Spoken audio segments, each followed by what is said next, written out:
Digital India experience zone के बीचों बीच एक बहुत ही खूबसूरत और समझने वाला स्टॉल यानी कि भाषणी है। उसके सीईओ अमिताभ नाग हमारे साथ हैं। Sir, welcome to ABP live. Thank you.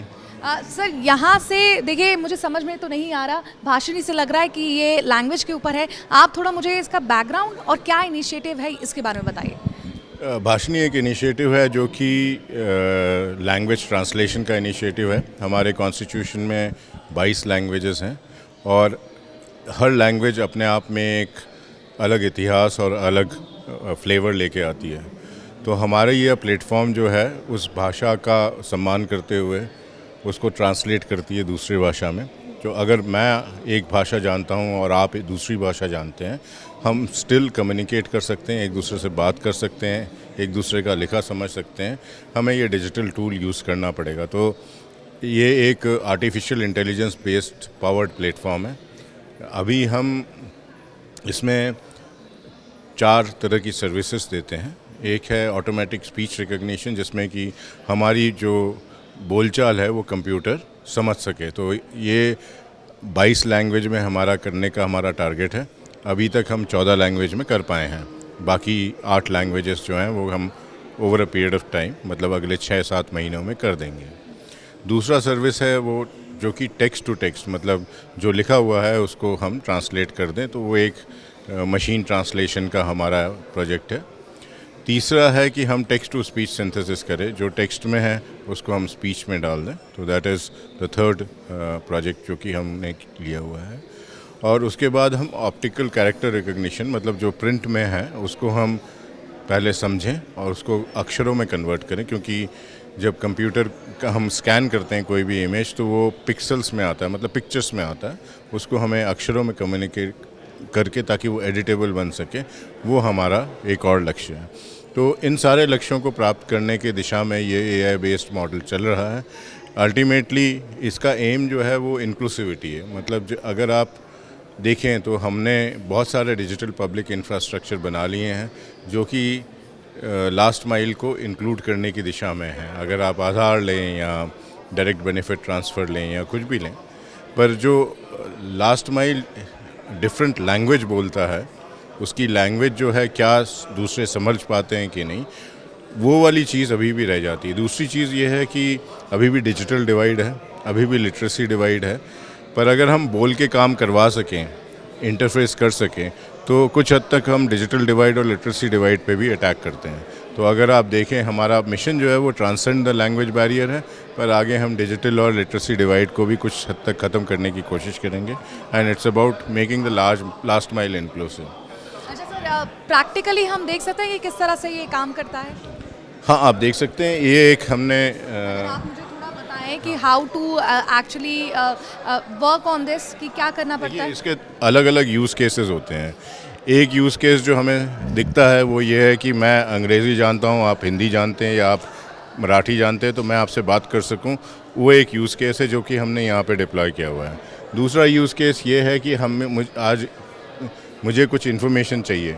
G20 में हमारे पास फॉर एग्ज़ाम्पल ज़्यादा इन्फॉर्मेशन नहीं है, अगर हम ये मानते हैं, तो हमने एक लैंग्वेज को लेके और जनरेटिव एआई को लेके एक ये बॉट बनाया है, जिसको कि अगर आप प्ले करें तो आप वॉइस में क्वेश्चन पूछ सकते हैं और वॉइस से क्वेश्चन आंसर हो सकता है। तो ये आपका एक ये मोबाइल्स का हमने मिरर किया हुआ है, मोबाइल से आप यूज़ कर सकते हैं। तो अगर आप स्मार्टफोन पे डालें तो आप बात कर सकते हैं। तो ये जी। और ग्रुप का नाम भी बहुत आपने इंटरेस्टिंग लिखा है, जुगलबंदी। जुगलबंदी यही है कि आप मशीन के साथ जुगलबंदी कर सकते हैं। मैं देख सकती हूँ कि किस तरह से बहुत लोगों ने यहाँ पे आके एक्सपेरिमेंट भी किया है। जी हाँ, एक्सप्लेन कर सकते हैं, क्योंकि मुझे भाषा समझ नहीं आ रही है। स्मिता, आप अगर एक्सप्लेन करें इसको। तो इसमें एसेंशली आप G20 की सारी इन्फॉर्मेशन है, आप आएंगे और पूछेंगे कि G20 का फाइनेंस ट्रैक क्या है, मान लो, तो वो आपको आप वॉइस मैसेज भेजेंगे। ये व्हाट्सएप और टेलीग्राम पे प्रैक्टिकली करके दिखाइए आप। प्रैक्टिकली करके दिखा देते हैं आपको। अब इसमें आ रहा है, मेरा नाम जुगलबंदी है, आपके पास कोई प्रश्न है? G20 में कौन से देश हैं? तो अगर मैं ये सवाल पूछूं तो ये बताएगा कि कौन से देश हैं। अभी कह रहा है मैं उत्तर खोज रहा हूँ, कृपया मुझे 1 मिनट दीजिए। तो अब इसमें मैंने क्योंकि वॉइस में जवाब पूछा, वॉइस नोट भेजा व्हाट्सएप पे, ये मुझे वॉइस में ही जवाब देगा। तो अब इसमें पहले तो लिखित में आ गया है और अब ये और साथ ही ऑडियो भी आ गया है। वे हैं अर्जेंटीना, ऑस्ट्रेलिया, ब्राजील, कनाडा, चीन, France, Germany, Bharat, Indonesia, Italy, Japan, Korea गणराज्य, मेक्सिको, रूस, सऊदी अरब, दक्षिण अफ्रीका, तुर्की, यूनाइटेड किंगडम और संयुक्त राज्य अमेरिका। इसके अतिरिक्त यूरोपीय संघ भी G20 का सदस्य है। ये आपका पॉसिबिलिटीज जो है काफ़ी क्रिएट करता है।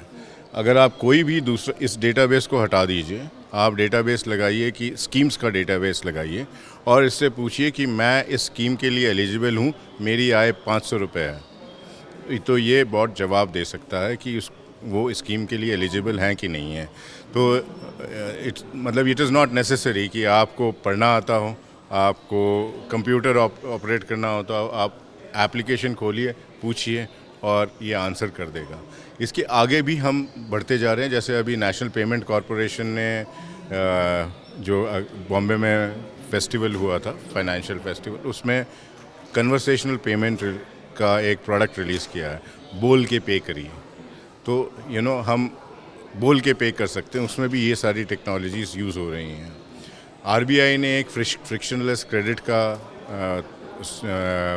प्रोडक्ट लॉन्च किया है अभी, जिसमें कि वो ये प्रॉमिस कर रहे हैं कि आपको लोन जो है, आपका क्रेडिट जो है काफ़ी कम दिन में मिल जाएगा।